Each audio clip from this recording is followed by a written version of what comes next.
네, 함께 하실 말씀은 창세기 3장 21절에서 24절로 함께 하겠습니다. 창세기 3장 21절에서 24절 그리스도의 샬라흐라는 제목으로 함께 하고자 합니다.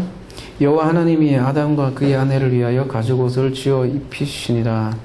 여호와 하나님이 이르시되 보라, 이 사람이 선악을 아는 일에 우리 중 하나같이 되었으니 그가 그의 손을 들어 생명나무 열매도 따먹고 영생할까 하노라 하시고, 여호와 하나님의 에덴 동산에서 그를 내보내시어 그의 근원이 된 땅을 갈게 하시니라. 이같이 하나님이 그 사람을 쫓아내시고 에덴 동산 동쪽에 그룹들과 두루 도는 불칼을 두어 생명나무의 길을 지키게 하시니라. 드디어 창세기 1장부터 3장까지 강해 중 오늘이 마지막 날이 되겠습니다. 마지막 내용인데요. 대부분 아담 부부가 어떤 낙원에서 쫓겨나는 스토리로 오늘 본문을 알고 있어요. 결론이 쫓겨나는 것으로 알고 있죠. 왜냐하면 그들이 죄를 지었다는 것이죠. 근데 오늘 본문을 유심히 살펴보면 아담 부부가 아니라 아담만 언급되어 있는 것을 알 수 있습니다. 그래서 왜 아담만 언급이 될까? 사실 오늘 본문이 창세기 2장 3장이 하나의 이야기라면 복음이잖아요. 이 복음의 웅장한 스토리가 쫓겨나는 것으로 안다면 우리가 반쪽의 복음이 될 수 있다라는 사실이죠. 단순히 쫓겨난 이야기가 아니라는 거죠. 21절을 봐도 그렇죠. 지난 시간 저주와 심판의 그런 메시지가 나오는데, 그리고 나서 21절에 여호와 하나님이 또 새로운 옷을 입혀주셔요. 그들에게 가죽옷을 입히는데, 그 가죽옷을 또 입혀주는 건 또 뭐예요? 그죠? 쫓아내면 그만일 것이고, 너는 이 열매를 먹으면 죽으리라고 했는데 그냥 죽는 것도 아니고 새로운 옷을 입혀준다는 것이죠. 그래서 이 가죽옷을 또 지어 입혀주시는 또 이유는 뭘까? 그 의미는 무엇일까? 우리가 한번 생각해 보도록 하겠습니다. 무화과 나뭇잎으로 전에는 입었잖아요. 스스로 만든 옷이죠. 그들의 부끄러움을, 수치를 가리려고 지은 옷인데, 이 21절은 하나님이 입혀주신 옷이라는 거죠. 그러니까 사람이 만든 옷이 아니라, 그리고 재질도 다르네요. 재질이 가죽 옷이라는 거죠. 이 가죽으로 만들었다라는 것은 그 가죽의 주인, 죽음을 전제로 한다는 거죠. 누군가의 죽음으로 입혀진 옷이라는 사실이죠. 그래서 21절도 그리스도의 죽음을 담은 그림이다, 우리가 이렇게 얘기할 수 있다는 것이죠. 그리스도의 죽음으로 입혀지는 옷을 말하는 것이죠. 그 옷을 우리가 그리스도의 옷이다 이렇게 부르고 있습니다. 그래서 자기가 만든 옷을 버리고 그리스도의 옷을 하나님이 이렇게 입혀주는 장면이죠. 그래서 갈라디아서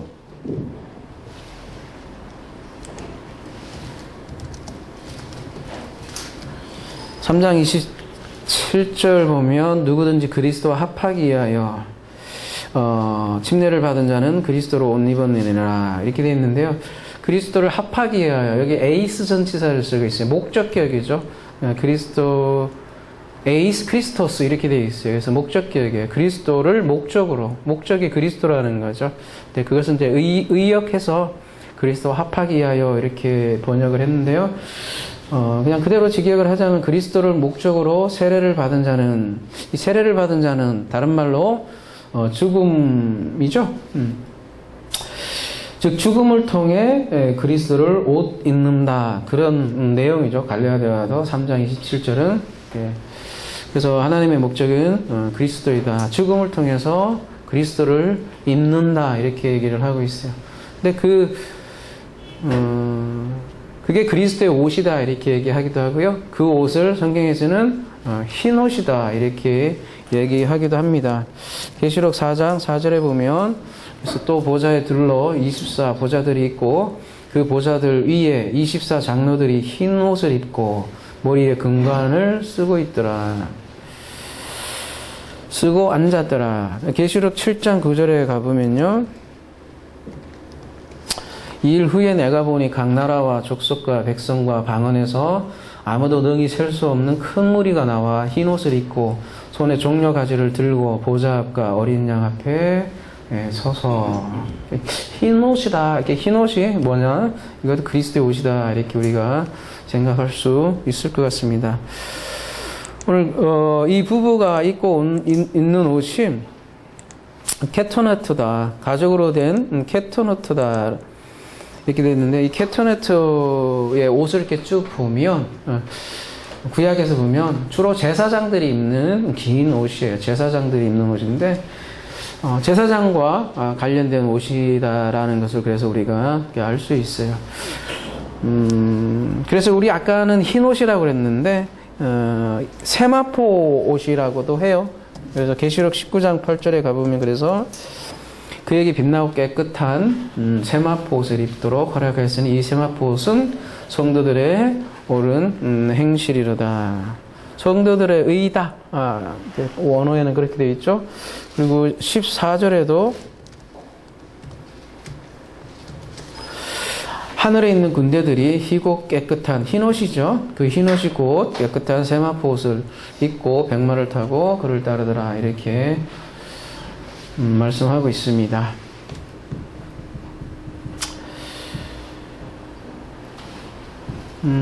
그래서 성도들이 입는 흰옷과 이 세마포 옷은 모두 그리스도를 옷 입는다. 그 말이라고 할 수 있습니다. 본문은 그런 장면을 그리고 있는 것이죠. 근데 그 옷은 어떻게 입혀주느냐? 그리스도의 죽음을 통해서 옷을 입혀준다는 거죠. 그래서 다음 구절은 이렇게 내어 쫓김으로 이렇게 표현이 되어 있지만 말하자면 그리스도의 죽음이죠. 그리스도의 죽음으로 그리고 있는 것이죠.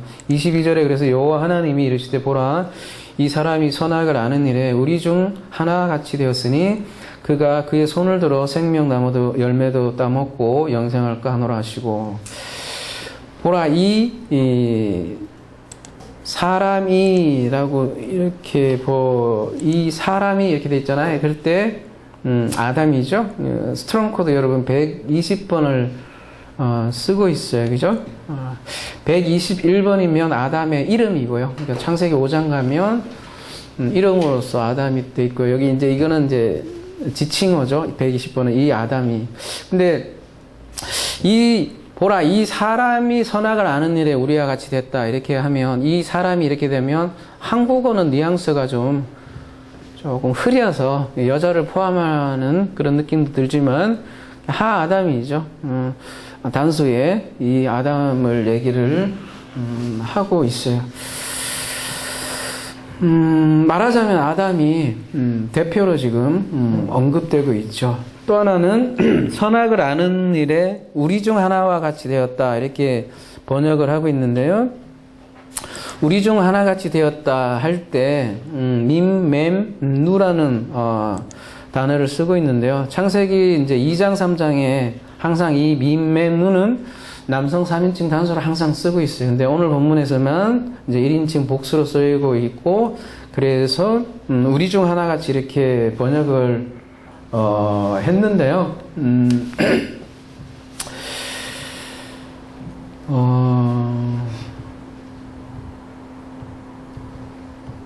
이 민맵론은 항상 선악지식 나무와 관련되어서 사용된 단어잖아요. 그러니까 3인칭 단수로 그것으로부터 먹으면 너는 죽고 또 죽는다. 뭐뭐 한 부분으로 맴이잖아요. 맴 그것으로부터 그러니까 선악지식으로 먹으면 말하자면 너는 죽는다 할 때 쓰인 단어가 민맴누예요. 전부 다 이 민맴누는 그래서 3인칭 단수로 쓰였는데 여기에서만 1인칭으로 쓰였다는 거죠. 근데 이제 의미가 좀 참 뉘앙스가 좀 그렇잖아요. 하나님이 우리 인생을 영생으로 인도하고자 하는 게 이제 궁극적인 목적인데 뭔가를 주기 싫어서 그죠? 이 사람들은 범죄를 했기 때문에 먹지 못하게 우리같이 뭔가 알면 안 되고 그래서 먹지 못하게 막는 그런 모습으로 그려지지 않겠어요? 만약에 우리 중 하나같이 그렇게 됐으면 그런 뉘앙스가 강하다는 거죠. 또 하나는 이 선악지식 나무 자체를 일종의 테스트 개념으로 우리가 많이 안다는 거죠. 두 나무가 있어요. 그래서 두 나무가 있는데 이 나무를 먹으면 너는 나한테 불순종하게 된 거죠.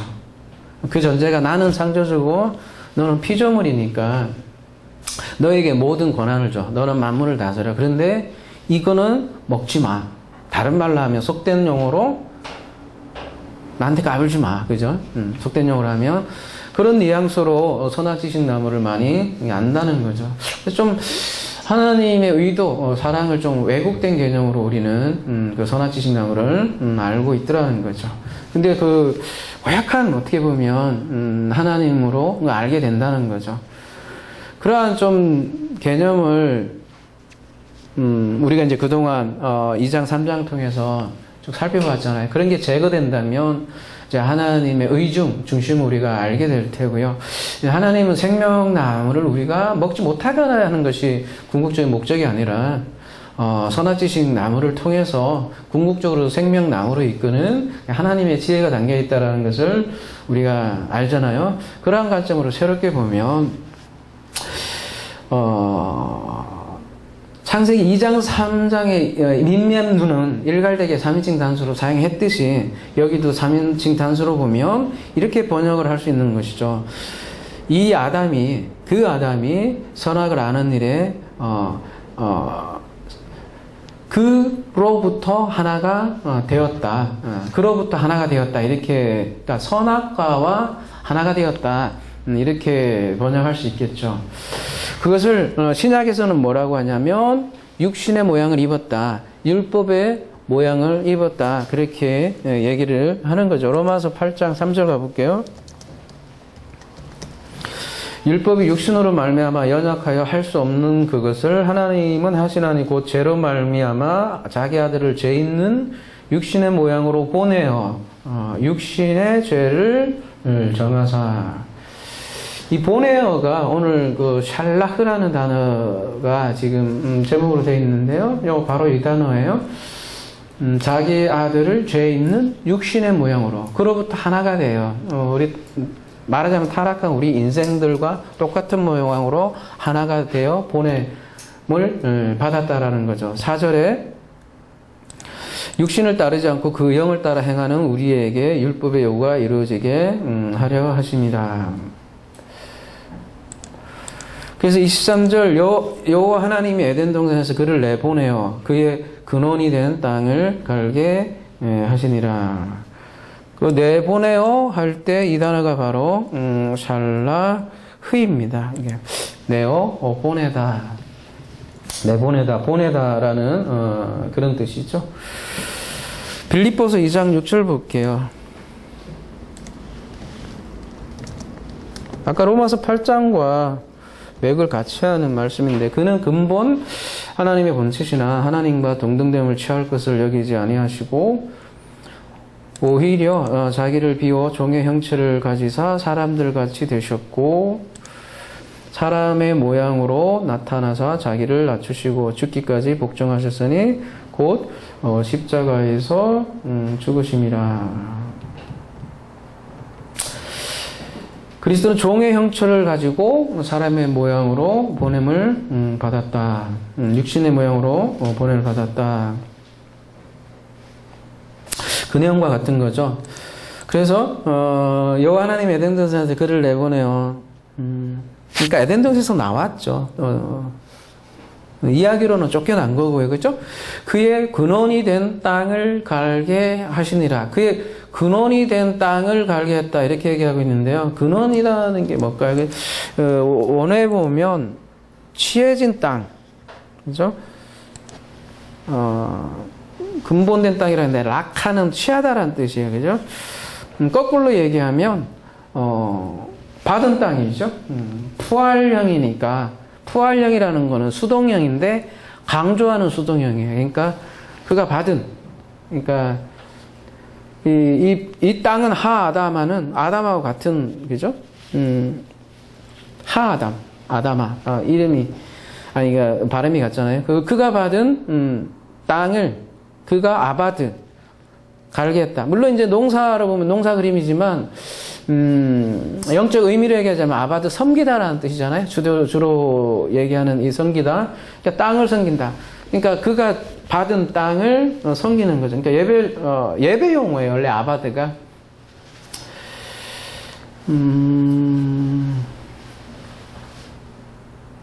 그래서 이렇게 얘기할 수도 있겠죠. 농사 언어지만 농사 언어를 통해서 우리에게 근본적으로 알려주고 있는 그가 받은 땅을 그가 섬겨요.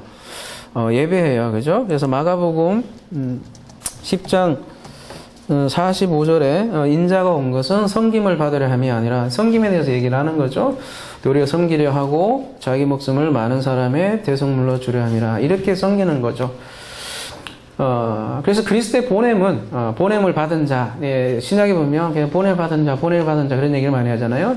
바로 섬기기 위함이다. 섬김이 뭐냐? 바로 대속물로 주는 것을 섬김이다. 이렇게 얘기를 하는 거죠. 그리고 마지막에 이제 이같이 하나님이 그 사람을 쫓아내시고 에덴 동산 동쪽에 그룹들과 두루 도는 불칼을 두어 생명나무의 길을 지키게 하시니라.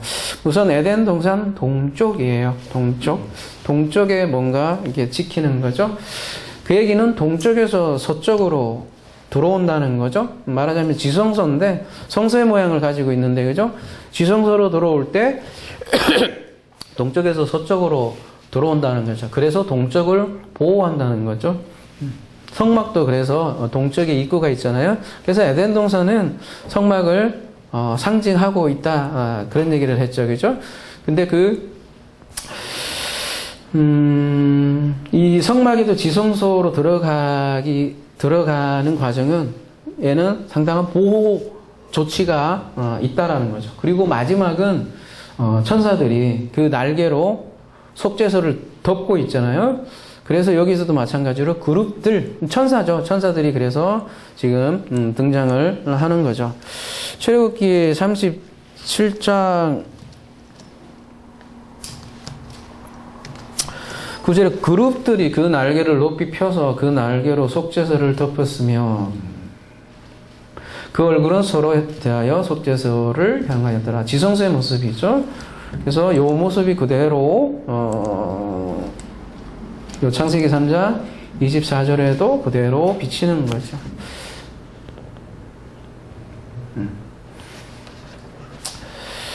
그렇다면 법궤 안에 말하자면 생명나무가 감춰져 있다 이렇게 얘기할 수도 있는 거죠. 성막의 그림으로 얘기하자면.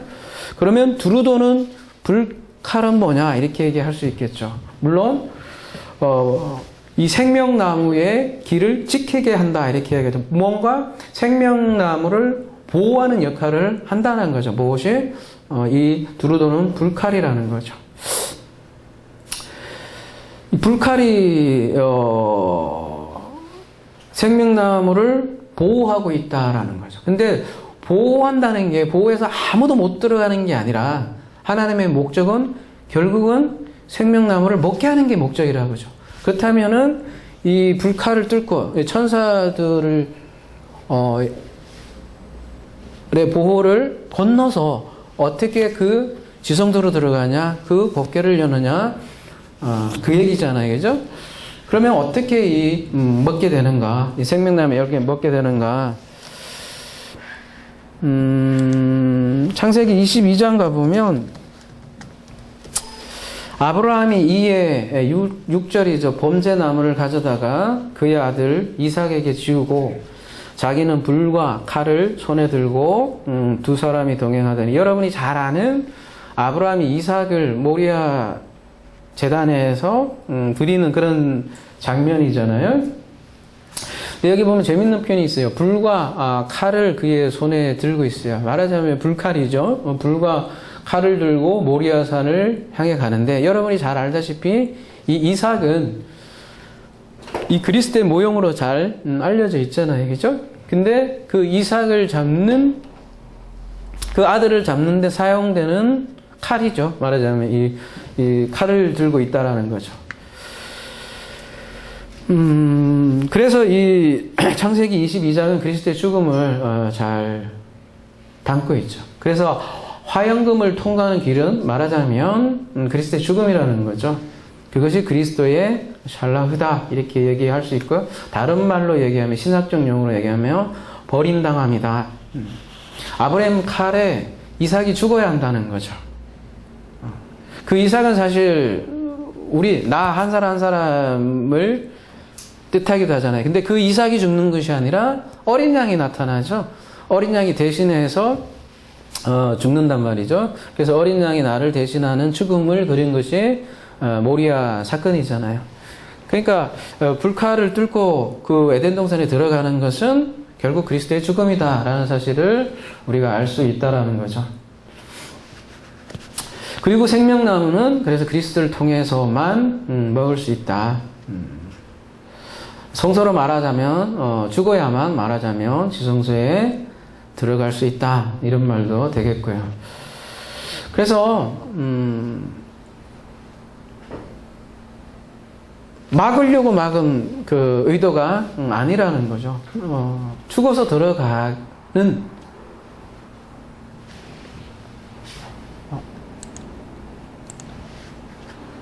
그죠? 완전히 못 먹게 하려고 하는 그 영원한 분리를 말씀하는 것이 아니라는 거죠. 그러한 가르침을 성막에도 잘 담아 있는데 지성소에 이렇게 막 들어가는 걸로 그려 있지는 않아요. 그죠? 1년에 한 번, 그것도 대제사장이 들어가는 모습으로, 그 대제사장은 물론 그리스도를 모형화하고 있죠. 그리스도를 통해서 그 지성소에 들어간다는 것을 그래서 성막을 통해서 계속해서 알려주는 거죠. 그 그림이 곧 창세기 3장 24절이기도 한 거죠. 만약에 우리가 생명나무를 영원히 먹지 못하게 돼 있다면 이런 말씀을 할 수가 없잖아요. 귀 있는 자는 성령의 교회들에게 하시는 말씀을 들을지어다. 이기는 그에게는 내가 하나님의 낙원에 있는 생명나무의 열매를 주어 먹게 하리라. 낙원에 있는 생명나무의 열매를 그 성도들에게 주기 위한 하나님의 계획이고 지혜죠. 그래서 이 아담 부부를 쫓아냈다는 말 대신에 물론 나가면 같이 나가겠죠. 근데 이 하아담을 자꾸 언급하는 것은 그 하아담의 샬라흐 버림당함을 본문에서는 그리고 있지만 결국은 그 버림당한 죽음을 통해서 우리가 생명나무의 길로 인도하는 하나님의 메시지를 그린 것이죠. 그래서 우리가 복음이라는 거죠. 마지막이 이 복음으로 멋진 웅장하죠. 어떻게 보면. 근데 저는 굉장히 웅장하다 이렇게 표현하고 싶어요. 창세기 3장 24절을. 그 웅장한 복음을 단순히 하나님이 죄를 져서 꼴배기 싫어서 쟤네들이 못 먹게 해서 쫓아낸 것이라면 굉장히 웅장한 복음이 아니라 굉장히 옹졸한 복음이 되는 것 같아요. 그리고 그 그리스도의 샬라흐로 우리가 제목을 오늘 잡아봤는데요. 바로 우리 교회를 이함이죠. 바로 여자들을 이함이고 그래서 심판은 곧 구원을 이함이고 죽음은 곧 생명을 이함이다라는 우리의 복음을 오늘 본문은 알려준다는 거죠. 모든 것이 하나님의 은혜인 것 같아요. 이러한 은혜를 깨닫고 은혜를 누리고 은혜를 찬양하며 노래하는 저와 여러분이 되기를 기도합니다.